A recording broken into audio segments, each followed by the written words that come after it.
কলকাতার এক সাধারণ আবাসন, নাম কোনো অদ্ভুত নয়, ফ্ল্যাট নাম্বার 3B।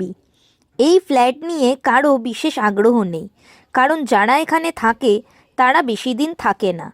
এই গল্প শুরু হয় অর্ণব নামে এক ছেলের মাধ্যমে। চাকরির কারণে সেই ফ্ল্যাটে ভাড়া ওঠে। ভাড়া কম, লোকেশনও ভালো, সবই ঠিকঠাক। প্রথম সপ্তাহ খুব স্বাভাবিক যায়, কোনো অদ্ভুত শব্দ নেই, কোনো ছায়া নেই, কোনো ভয়ও নেই। কিন্তু অষ্টম দিনে একটা ছোট্ট জিনিস অর্ণব লক্ষ্য করে। রাতে ঘুমানোর আগে সে দরজা লক করে, সকালবেলা উঠে দেখে দরজা আনলক। প্রথমে সে ভাবে হয়তো নিজের ভুল।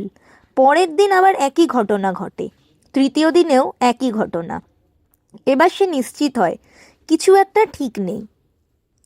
চতুর্থ রাতে সে দরজার সামনে একটা কাগজ রেখে দেয়, দরজা খুললে যাতে কাগজটা পড়ে যায়। সকালবেলা উঠে দেখে কাগজটা মেঝেতে পড়া, কিন্তু দরজার লক আবার বন্ধ, মানে কেউ দরজা খুলেছে আবার লক করেছে। অর্ণব ভয় পেয়ে যায়। পঞ্চম রাতে সে ফোনে ভিডিও চালু রেখে ঘুমায়, ক্যামেরার মুখ দরজার দিকে। ভোরে উঠে ভিডিও দেখে, তার হাত কাঁপতে থাকে। ভিডিওতে রাত 3:12 দরজার হ্যান্ডেল ধীরে ধীরে নড়ে, লক খুলে যায়। দরজা খুলে কেউ ঢোকে না, কিন্তু ভিডিওর অডিওতে একটা পরিষ্কার শব্দ শোনা যায়, নিঃশ্বাস, ভারী, ধীর ও খুব কাছে। পরের ফ্রেমে দরজা আবার বন্ধ হয়, লক লাগানো হয়। অর্ণব সেদিনই বাড়ির মালিককে ফোন করে। মালিক কিছুক্ষণ চুপ করে থাকে, তারপর বলে, তুমি কি রাতে দরজার বাইরে থেকে লক করো? অর্ণব বলে, না, ভেতর থেকে। মালিক তখন ধীরে বলে, আগের ভাড়াটেও তাই করতো। অর্ণব জিজ্ঞেস করে, সে এখন কোথায়? মালিক বলে, নিখোঁজ।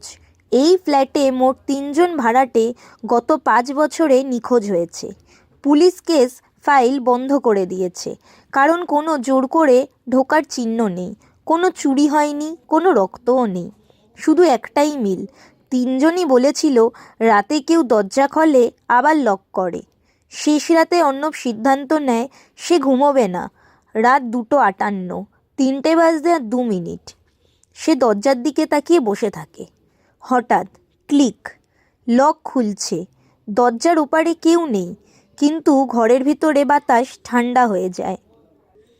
অর্ণব স্পষ্ট শোনে তার ঠিক পিছনে একটা গলা বলে ওঠে, তুমি দরজা লক করতে ভুলে গেছো। সে ঘুরে তাকানোর আগেই ভিডিওটা শেষ হয়। পরের দিন সকালে পুলিশ ফ্ল্যাট 3B খালি অবস্থায় পায়। দরজা ভেতর থেকে লক, কিন্তু ভিতরে কোনো মানুষ নেই, শুধু টেবিলের উপর অর্ণবের ফোন।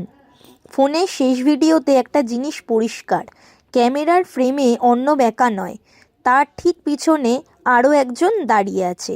মুখ দেখা যায় না, শুধু হাতটা দরজার লকের উপর। আজও ফ্ল্যাট 3B খালি, কারণ যারা এই গল্প জানে তারা জানে এই ফ্ল্যাটে ঢোকা যায়, কিন্তু বেরোনো যায় না।